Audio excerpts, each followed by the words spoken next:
Hey everyone, welcome back to the channel, and buckle up because today we have to talk about one of the harshest and most emotional driver market decisions we've seen in years.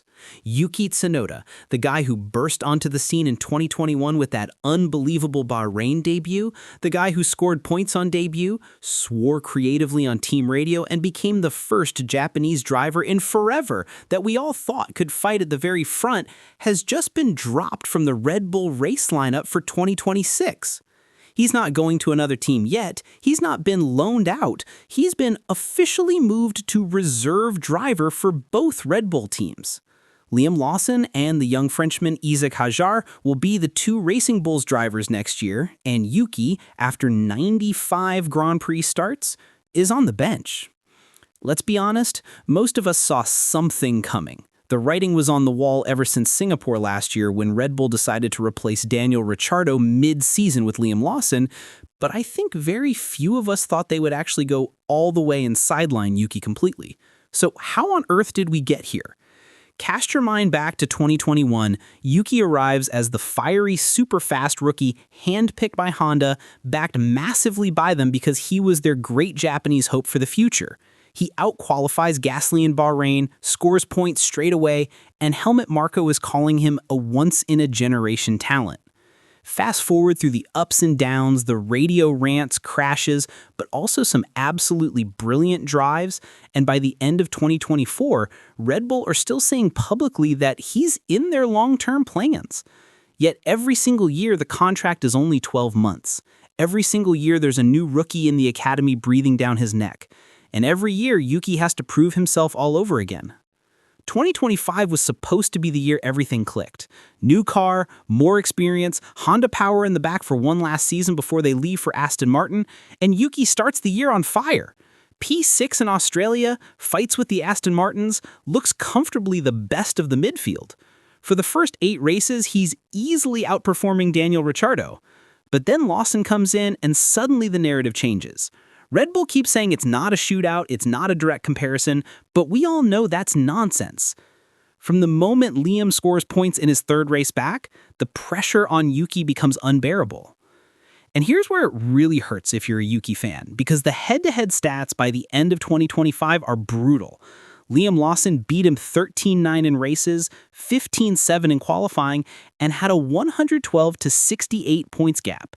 Yes, Yuki had some terrible luck with strategy and reliability, but Liam just looked calmer, made fewer mistakes, and crucially didn't have those big qualifying crashes that cost the team so much money, something Helmut Marko never forgives. Marko's postseason quote was ice cold. We have to look at the total package: speed, consistency, maturity, and cost to the team, and on balance, the decision was clear. Translation: Yuki is fast, but he's expensive, and he still loses his head sometimes, and at 25 years old, that's no longer cute, it's a liability.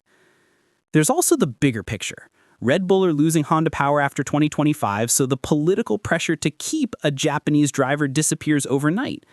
At the same time, their academy is absolutely stacked. Lawson has proven he belongs, Hadjar dominated F2 and is the new golden boy, and even Arvid Lindblad is waiting in the wings. Red Bull simply have too many talented kids and not enough seats. Someone had to make way, and unfortunately, it was the guy who's been around the longest. So what happens to Yuki now? The official line is that he stays as reserve driver for 2026, covering all 4 cars across the 2 teams, and Red Bull say they still rate him highly and want to keep him in the family. But let's be real. Almost no driver has ever come back from being a full-time racer to reserve and then regained a race seat with the same organization. The role is basically a golden parachute, so he still get paid while you look for another drive. The big question is where he goes in 2027. Honda are pushing hard for Aston Martin to take him when they become the works team, but Aston already have Alonso who might stay forever and Stroll who owns the team, so that's not straightforward.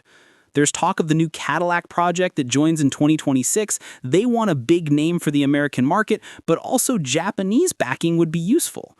Or does he take a risk and go to Haas or someone else if a seat opens? The problem is, by sitting out 2026, he loses race sharpness, and at that point, he'll be 27 heading into 28, no longer the exciting young prospect. Look, I'm gutted. Yuki brought something different to the grid. Raw speed, zero filter, and some of the most spectacular saves and overtakes you'll ever see. But Red Bull have always been ruthless for 20 years, and if you don't deliver consistency alongside the speed, eventually they move on no matter how much talent you have. Ask Gasly, ask Albon, ask Ricciardo twice. So, is this the end for Yuki Tsunoda as a Formula One race driver? I really hope not, but right now it feels like Red Bull just closed the door on one of the most entertaining careers of the past 5 years, and that stings. Let me know what you think in the comments. Was this the right call, or did they just make a huge mistake? Hit the like button if you're going to miss Yuki on the grid, subscribe for more F1 breakdowns, and I'll see you in the next one. Peace.